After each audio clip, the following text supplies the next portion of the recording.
VGHF11, vale a pena? Será que é um bom investimento? Olá, investidores, aqui quem fala é o Nelson do canal Dica de Investimento e hoje a gente vai falar sobre o Valora Hedge Fund. Vou fazer uma análise completa e qual é a expectativa que eu tenho sobre esse fundo, né? Um novo fundo aí na bolsa de valores. Bom, o fundo teve o seu IPO em março de 2021, né, deste ano aqui, ou seja, um fundo recente aí. Seu valor atual de cota é de R$ 9,95, já deu máximas de R$ 10,07 e mínimas de 9,48. Atualmente aí está com dividend yield aí anualizado de 5,02% e já pagou desde o seu IPO 0,50 centavos. E seu dividend yield aqui anualizado aqui, como mostra, está baixo porque é pegado tudo que um fundo pagou em 12 meses e dividido aqui pelo valor atual da cota, né? Mas como o fundo não tem um histórico ainda de 12 meses, por isso que seu dividend yield aqui está em 5,02. E atualmente aí o fundo aí teve uma pequena desvalorização de 1%, mas no mês atual aí está tendo uma alta aí de 0,30%. Como vocês podem ver aqui graficamente, aqui foi o lançamento aqui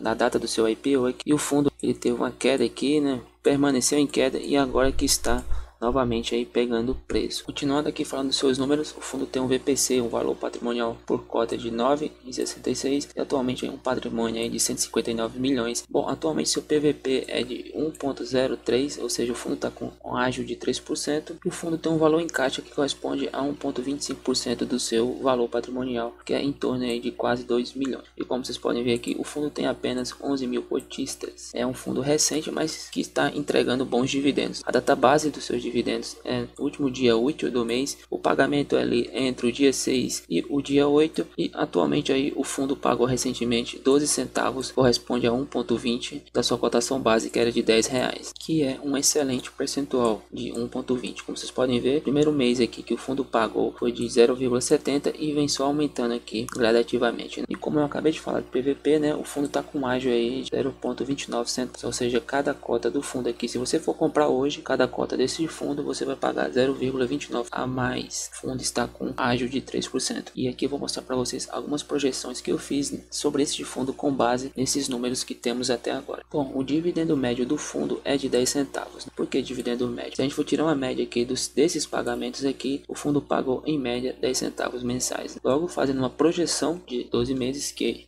seria aí um ano, o fundo aí irá pagar em média R$1,20 por cota. Que então temos o resultado de, se você dividir o projetado pelo VPC hoje, o fundo aí vai ter um dividend yield aí anualizado de 12,42%. Isso é uma projeção que nada mais é do que pegar esse valor aqui projetado para os 12 meses e dividir pelo seu VPC, que é de 9,66. E agora aqui analisando sua carteira, né, vendo aqui a alocação por ativo, o fundo investe aí em 14 CRIs, corresponde a 57,1% do seu patrimônio líquido, ou seja, ele é um fundo híbrido, onde a maior parte do seu investimento é em certificado de recebíveis imobiliários. Também o fundo investe 22% aí do seu patrimônio em 19 FIIs, ou seja, o fundo diversifica também investindo em outros fundos, e 15% é investido em FIDC. É algo bem incomum a gente vê em fundos de investimento imobiliário. E além de tudo isso aí, o fundo também investe em ações, né? Cerca aí de 5,03%. O fundo aí detém aí 5 ações na bolsa. E um percentual aqui bem pequeno aqui que corresponde a 0,3% em sociedade de propósito específico. E a estratégia do fundo é 85,3%. O fundo investe em renda, né? Que são os FIIs que o fundo pretende arrastar, os CRIs e etc. E 14,7% é em trades, né? Trade de fundos de investimento imobiliário, né, trade de FIIs, como também de ações. E aqui estão seus CRIs, seus FIDC, onde a maior parte do seu investimento aqui, cerca aí de 33%, é investido aqui nesses 4 CRIs aqui, como vocês podem ver. E o segmento aqui de investimento do CRIs é de segmento residencial e também shoppings. E o fundo aqui se utilizou de uma estratégia diferente dos outros, né, onde a maioria dos CRIs de outros fundos da bolsa é atrelado ao IGPM, mas esse fundo aqui utilizou só apenas do IPCA, como vocês podem ver aqui, e também do CDI. E aqui são os vencimentos dos CRIs, né, onde o fundo só tem CRIs aqui a vencer a partir do ano de 2024. E um ponto aqui que me deixa triste aqui nesse relatório aqui emitido pelo fundo, não especifica, não mostra aqui qual tipo de CRIs, né, qual que é a série, se é um mezanino, qual que é a ordem de preferência desses CRIs, tá bom? Na minha opinião aqui, esse relatório deixou a desejar. Bom, e no total aqui são cerca de 91 milhões investidos em CRIs, que corresponde a 57%. E os FDC também são de segmentos residenciais, a maioria aqui, que corresponde também a uma pequena parcela aí de 21 milhões, que corresponde a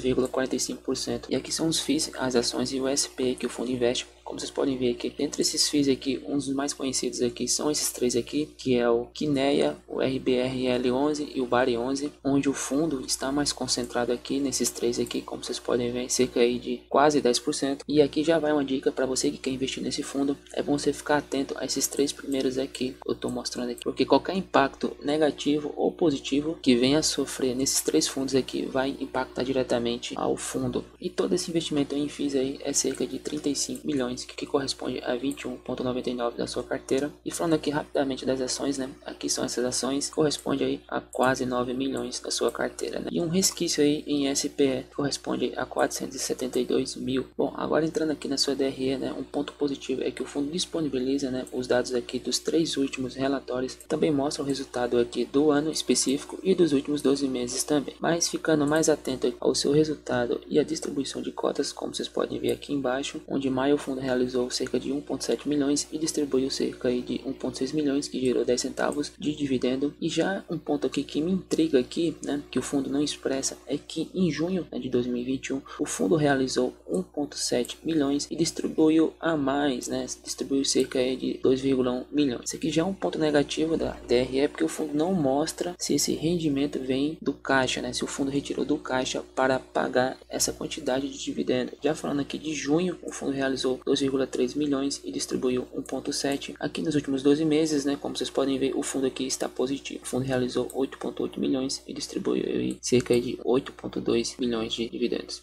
Será que vale a pena comprar VGHF11, apesar de ser um fundo novo? Bom, eu quero ser bem criterioso aqui no que eu vou falar, analisando aqui a segurança. Hoje o fundo não transmite tanta segurança pelo fato de ser um fundo imaturo. O fundo ele é bem diversificado, ele é um fundo um pouco agressivo, que tem uma estratégia diferente, né? A gente fazer trades, investe em ações e etc. Ou seja, é um fundo que vai, consequentemente, sim, trazer um alto rendimento, mas porém um pouco mais de risco. Isso aí já é típico de fundos que investem em certificados de recebíveis imobiliários. Já falando do preço, né, o fundo aí tem um pequeno ágio, né, de quase 30 centavos. O fundo aí tem o seu preço próximo do TORG 11, MXRF11, por isso que desperta tanto interesse por ser um fundo barato. Mas eu não costumo comprar fundo que tem um PVP acima de 1, né, só se o fundo me despertar muito interesse, aí sim eu invisto no fundo. E eu acredito ainda que esse fundo logo mais aí ele vai ter a sua primeira emissão. E já falando do retorno, eu não tenho o que falar, pois o fundo trouxe um ótimo retorno aí, seus últimos 5 pagamentos, onde teve um percentual crescente, né? Onde no último mês que ele pagou dividendo, seu percentual foi de 1,20%. É um fundo que tem o seu preço próximo de MXRF11, TORG11, que está pagando melhor, mas isoladamente isso aí não é nenhum fator para você comprar VGHF11. Bom pessoal, essa é a minha análise, espero que gostem. Por favor, deixe seu like, seu joinha e se inscreva no canal.